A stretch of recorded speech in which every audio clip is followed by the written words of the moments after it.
The battle was over, and the great tyrant had lost. His iron mask was cracked, and his emerald cape hung in tatters. Surrounded by his enemies, Victor felt the cold grip of defeat tightening around his heart. With his last ounce of strength, he raised a glowing blue gem, the Space Stone.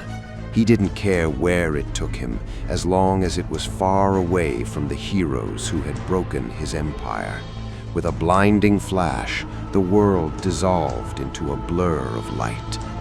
Victor tumbled through a swirling vortex of stars and colors before slamming into a soft, damp floor. He gasped for air, expecting the smell of smoke and ash, but instead he smelled something sweet and earthy. He looked up to see a sky of brilliant violet and trees that weren't trees at all.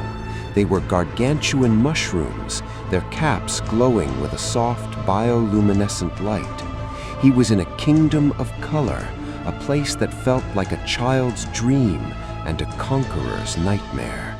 Not far away, a local hero was finishing his daily patrol. Mario was used to strange things falling from the sky. Sometimes it was a star, sometimes a grumpy turtle.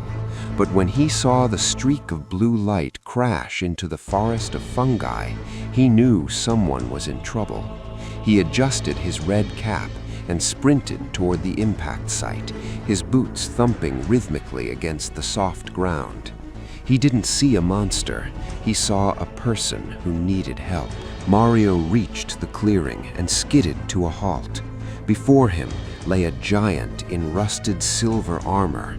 The stranger's breathing was shallow, and a faint blue mist still swirled around him.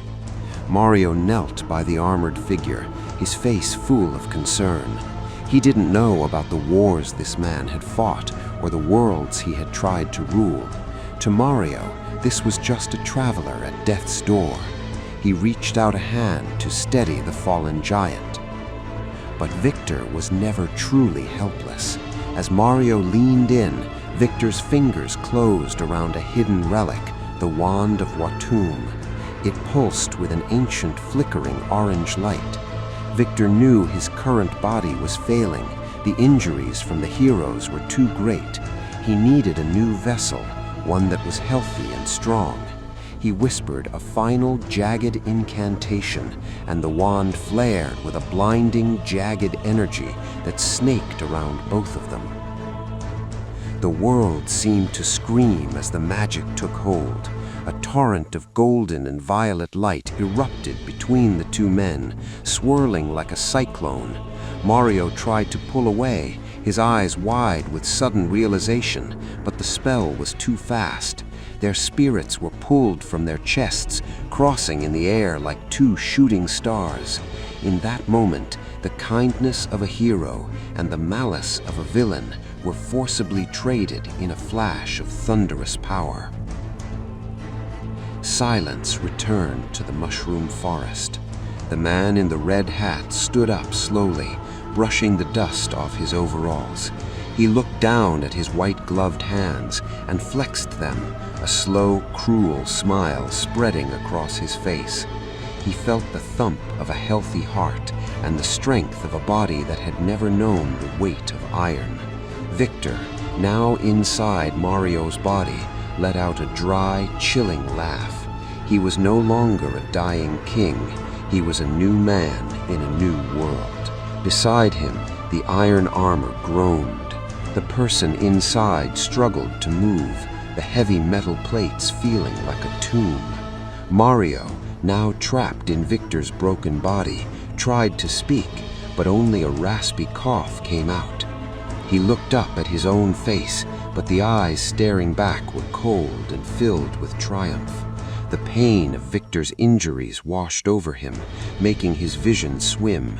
He reached out a trembling metal hand, seeking the help he had so freely offered. Victor adjusted his red cap, pulling it low over his eyes. He didn't look back at the dying form he had left behind. In the distance, he could see the spires of a great castle rising over the horizon. To anyone else, it was a home for a princess.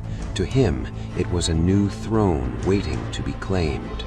"This world is soft," he whispered in Mario's cheerful voice, though the words felt like ice. "It will be easy to reshape." The forest grew dark as the sun set. Mario, trapped in the cold silver shell, watched the red hat disappear into the trees. He was alone, his strength fading in a body that wasn't his, in a kingdom that didn't know he was gone. The glowing mushrooms cast long blue shadows over him. He closed his eyes, the heavy iron mask resting against the damp earth, a fallen hero in a villain's skin, waiting for a miracle that seemed miles away.